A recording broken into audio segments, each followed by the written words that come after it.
Full Metal Jackie, Dave Mustaine of Megadeth, again, here at the Dean Guitars booth at NAMM 2015, and we're talking about Megadeth, and, you know, as you said, you've rebuilt Megadeth a few different, you know, with different members a few different times over the history of the band. Is it like an exciting opportunity to have new people add their unique talent to the Megadeth brand, or is it more, you know, disruptive than anything else? Well, it depends if they really have talent and they come in, or if they're a utility player. You know, we've had a couple situations over the past when the Rest in Peace lineup broke up. Jimmy DeGrasso came in. You know, Jimmy was a great player. We never really congealed, though. Same with Al Petrelli. I love both those guys as people, and I have so much respect for them as players.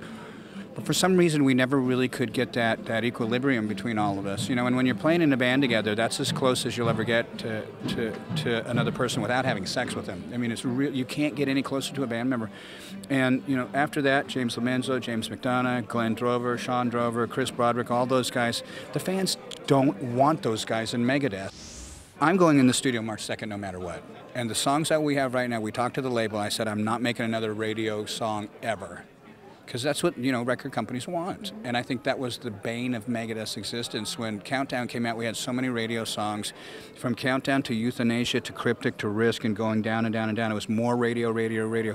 You know, I love all those songs, but it's not really what Megadeth fans want to hear. They want to hear stuff like The Conjuring, like Set the World Afire, like Devil's Island, stuff like Holy War, stuff like Take No Prisoners. And I get it. I wrote those songs. I can do that in my sleep. But when you're having someone else say, this is what you have to do, you know, either you listen or you don't. Yeah, I mean, and that's obviously been, I think, the trouble a lot of times with bands, and, you know, obviously with labels, they want you to make a radio song. But the thing is you have a built-in audience that you've had with you for such a long time, and they're going to show up. And I don't think that, like, you necessarily have to have a song on the radio for people to be aware of, you know, your band. So I think that's really good that you're just going to do what you love and what your fans are expecting of you, and I'm sure that's exciting for you. Well, the most exciting part right now is that I've been cataloging songs my whole career, and I had stuff from micro cassettes to cassette tapes. I mean, I didn't have any 8-tracks.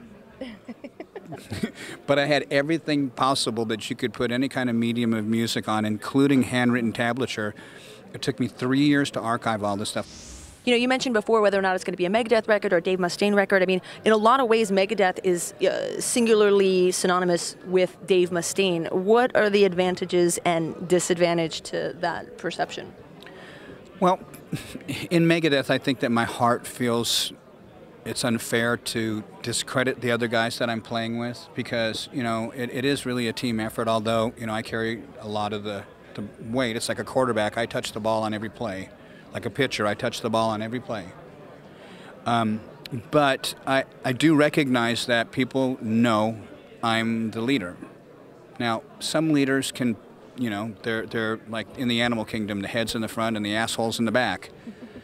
But I think we're more like a living organism, not so much as an amoeba, but, you know, we all work together. You know, it's like a car has 4 tires. And the reason that guys have been asked to leave or quit was because they decided they were going to turn one direction and the other 3 wheels are going in a different direction, you know. And talking about new music, Dave Ellefson stated that there's going to be a new Megadeth album, or, you know, a new album of sorts later on this year. Creatively, what is inspiring you right now, and how has it affected what you're doing or going to do for this record? Well, I think because there's so much music that, I mean, there's music that I have saved from back around P-Cell's era, So Far So Good era, stuff that I listen to it and I'm thinking, how the fuck did I play that? You know, so I have to put it into a machine and listen and slow it down and scoop out all the noise in the background so I can hear what I was doing, because it's mind-blowing riffing.